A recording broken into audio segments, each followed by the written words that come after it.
Hello, everyone, and welcome to today's Business Builders Podcast. My name is Tom Borg, and I'd like to share with you another one of our great minds that exists out there in the business world. Michael, welcome to the program. Tom, thank you so much for having me. I'm excited to be here. Michael, there's a couple of questions I wanted to ask you today for our viewers, and I think it'll give them some real insight to who you are and why you do what you do. And the first question I had was, when you started this company, there must have been some life purpose you were trying to fulfill. What was that? And are you succeeding at that? Yeah, it's interesting. When I started Sigred Solutions, this is my fourth career, really. Started out with, kind of small entrepreneurial companies, then moved into large strategy consulting, and then into operations with an automotive supplier. So my fourth career was an opportunity to do a couple of things for me. Personally, starting your own business it creates that opportunity for flexibility, for fulfillment. Always had wanted to be an entrepreneur, but never had that, kind of in quotes, idea. This was that opportunity to really kind of get into that. And then the other thing that I've found throughout my career was that I really enjoy connecting people. And this, was a great way to actually get paid for connecting people, bringing, these great employers together with really amazing talent. But then also beyond that, making connections from other entrepreneurs, from our clients who may have issues that might want to talk to other people in our network. So from that standpoint, it's just really fulfilling to be able to kind of help kind of do good. Mm-hmm. Could you give us an example where you helped the client connect with a really great candidate and it worked out really well? Yeah, so right now in today's environment, it's obviously incredibly challenging finding the talent and recruiting the talent. And so what we do is really work with both the candidates and the clients to make the process as smooth as possible. So we go out and we have very in-depth, very detailed conversations with the candidates. And we always ask for feedback, even if it's an unsuccessful, the candidate's not successful, they don't get the job. It's amazing that the emails that we get back saying, wow, we really enjoyed talking with you. It was, you really took an interest in us as people. And that's what we then, present those people to our clients and work with them to make connections. I've got a client now that has been with us since we started. And we know them so well, having worked on, I think we're up to 9 to 10 searches with them, all different searches across the organization. Mm-hmm. We know them so well that when we interview candidates that we think are going to be great fits, we're able to send them to them. And I'd say 8 times out of 10, those are the candidates that they go through. You interview somebody and you're like, wow, this person is awesome, perfect for client X. And because we get to know them so well, it's a joy to make those connections and kind of see it fulfilled. Mm-hmm. And I got to believe this is serious business. You're talking about a person's life when they're thinking about changing from one company to go to another company.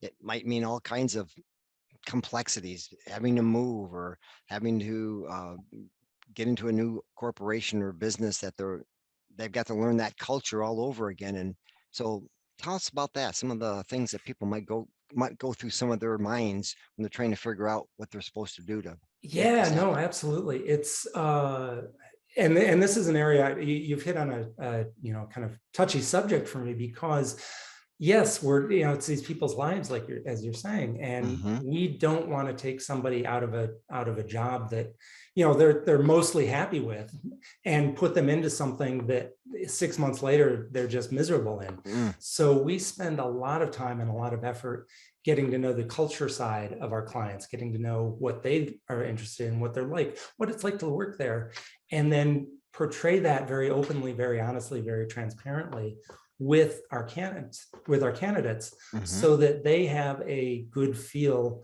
from us going into it, what the environment's going to look like. One of our examples is, I find as a service provider, how our clients treat us, as a third-party service provider, yes, is really often indicative of how they treat their employees. If they treat us awful, we tend to see that reflected in the workplace. Mm-hmm. Whereas others, we have this fantastic collaborative environment. And that plays out in everybody in the organization. They're a joy to work with. They're a joy to kind of market, if you will, Mm, to the candidates, and the candidates have a very good experience. absolutely. Well, how about this? When it comes to matching clients with candidates, do you go worldwide? Is that how you guys operate, or is it mainly in the United States, or how does it work? So in terms of the searches, it depends on the client and what their needs are. Hmm. So we have clients nationally, so and actually a couple international.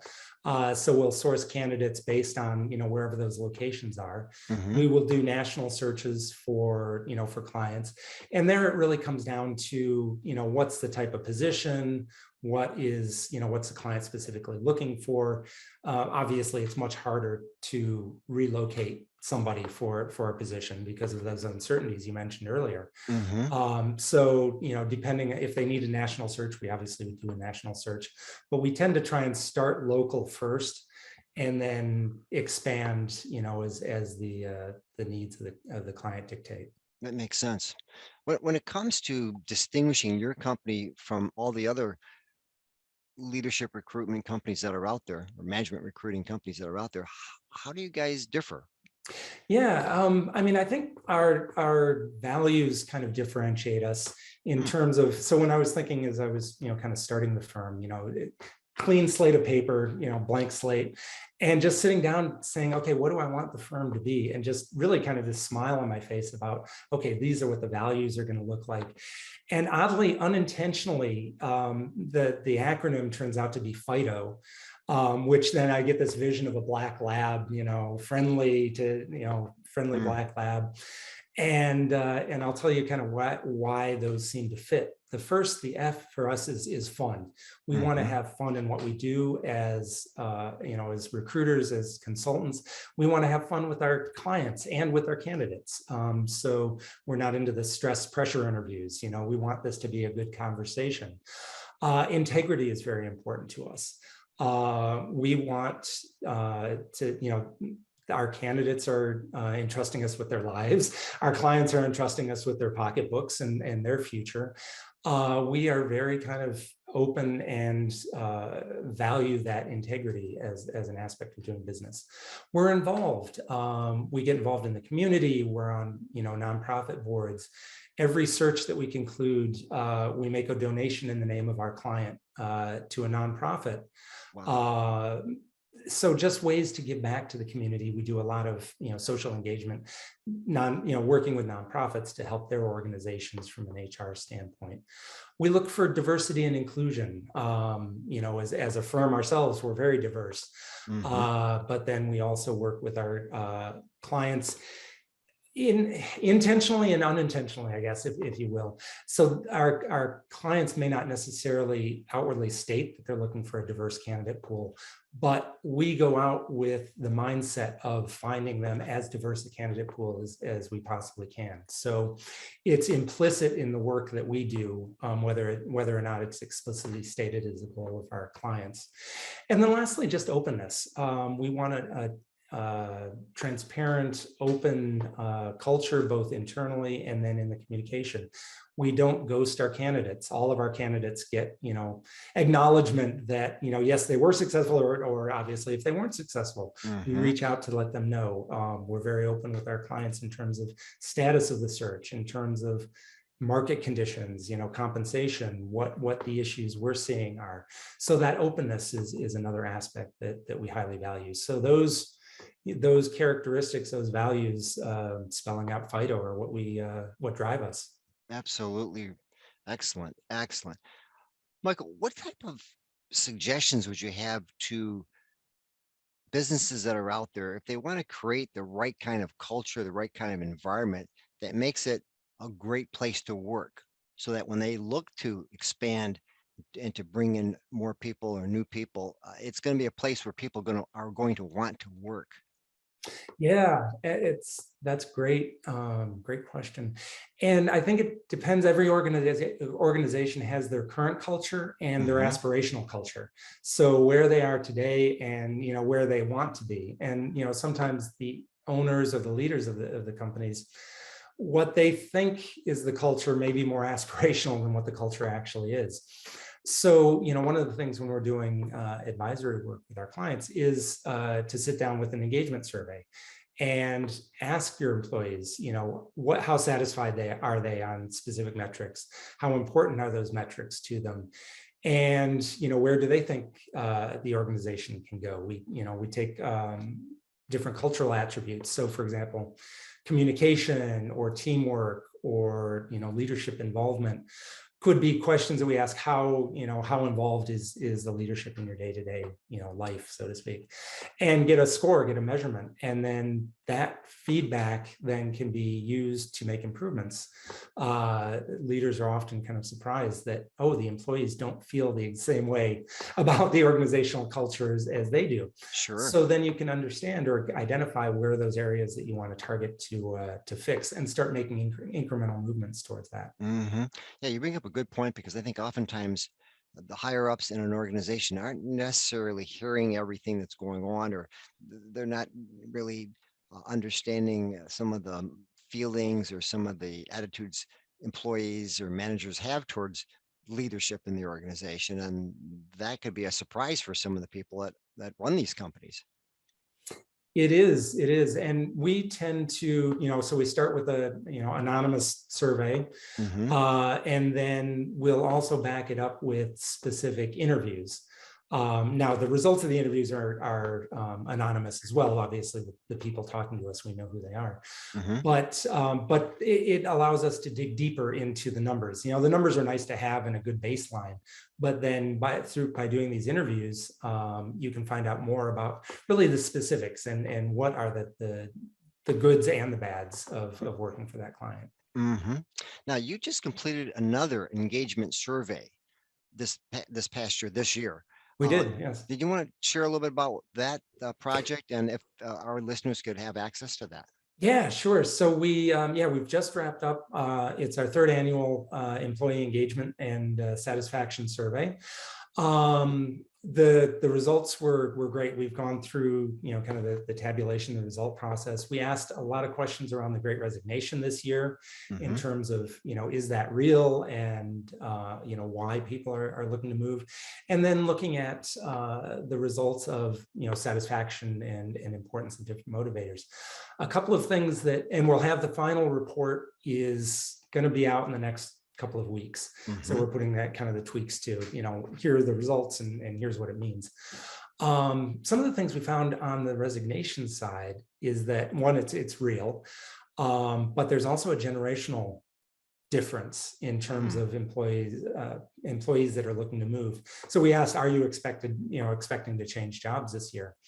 If you look at the baby boomers, it was really only about 23% or so that were saying, yeah, I'm definitely going to move. For the Generation X, it was somewhere in the 40s. And then you get to the millennials, and it was 56% were Wow. saying that we're moving in the next year. And then we, followed up with why, what are some of the things might be driving you away? What are some of the things that you'd be looking for? Compensation was high on the list in terms of the metrics, but there were also things in terms of management communication, alignment with values, all of these other non-monetary aspects that drove a large portion of those decisions. And if you looked at the comments about, more specifically, why are you thinking it? None of them were around money. They were all about culture, ethics of the leadership, those other aspects that we find important. One of the other things on the survey side, for engagement, we found that, and this is probably not earth-shattering news, but the job security numbers over the last 3 years moved up. So where people were feeling, kind of job satisfaction was kind of middle of the ranking for the 12 attributes we measured in 2020. When you're thinking going into COVID, everybody's really kind of insecure about where they're at. This year, with it being an employees market, job security was number one. Everybody said, yep, I'm pretty satisfied with where I am from a job security standpoint. Lowest all 3 years was compensation, feeling satisfied, but especially now with the inflation and just the negative news, Hmm. that's risen as an area of importance for candidates. Sure. So my last question for you today then would be, when you think about creating the type of company where people are going to want to stay, and that way you won't have to do as much recruiting as necessary, unless your company is expanding. What would your words of advice be to business owners that are trying to create that culture, but what can they do to make sure that the people that are there want to stay there? Yeah, there's a lot around. Obviously, the being intentional about it is first. You've got to Hmm. know that you want to improve this aspect. You want to work on your employer brand, your brand as an employer. Hmm. Um, and retention is obviously much less expensive than acquiring new talent. Hmm. So start with the people that you employ already. An engagement survey, for example, is a great way to start. And you can create your own engagement survey very easily, very inexpensively, and roll it across your organization, and you'll get fantastic feedback.